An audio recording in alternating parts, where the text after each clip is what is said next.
Imagine someone asks how much a bottle of wine should cost. You think $100. Then they say, is it more or less than $250? And suddenly your estimate slides to $190. A random number you saw a second ago changed the number you wrote down. That is anchoring bias. Tversky and Kahneman demonstrated it in 1974. They spun a wheel of fortune in front of subjects, rigged to stop on either 10 or 65. Then asked what percentage of African nations were members of the United Nations. The truth is, about 28%. The wheel was visibly random.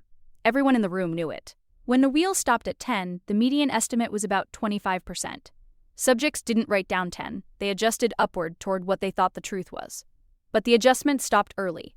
25 sits between the anchor and the truth, pulled toward the anchor. Same question. Same room. Different wheel result.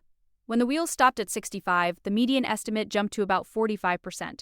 20 points of separation on a question with a definite answer, driven entirely by which number the wheel happened to show. The mechanism has two parts: anchor and adjust.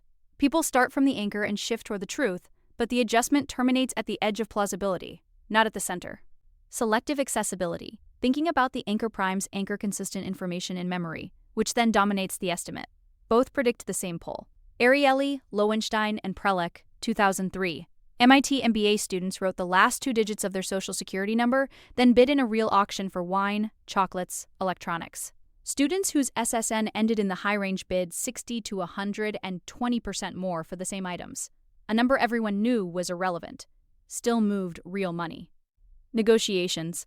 Whoever makes the first offer sets the anchor and shifts the eventual settlement toward their number.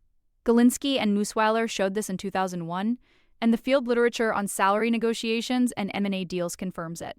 A counter-offer implicitly accepts the anchor's frame. The strongest move is to refuse the anchor and force the conversation back to your own distribution. Restaurant menus. The wildly priced item at the top isn't there to be ordered. It's there to anchor. A $95 entree makes the $38 risotto feel reasonable. Few diners order the decoy. Many diners' second choice shifts up. Menu engineering exploits anchoring on purpose. Legal damages. Plaintiffs who request a specific large number receive larger awards on average than plaintiffs who let the jury decide. English. Musweiler and Strack found that even random anchors, sentence requests written by participants who knew the anchor was random, shifted the sentences experienced judges then issued. And experts are not safe. Real estate agents show identical houses with different listing prices appraise them differently. Doctors anchor on the first plausible diagnosis. Judges anchor on the prosecution's number. Warnings alone barely help. The only robust defense is procedural. Write down your own number before any anchor arrives.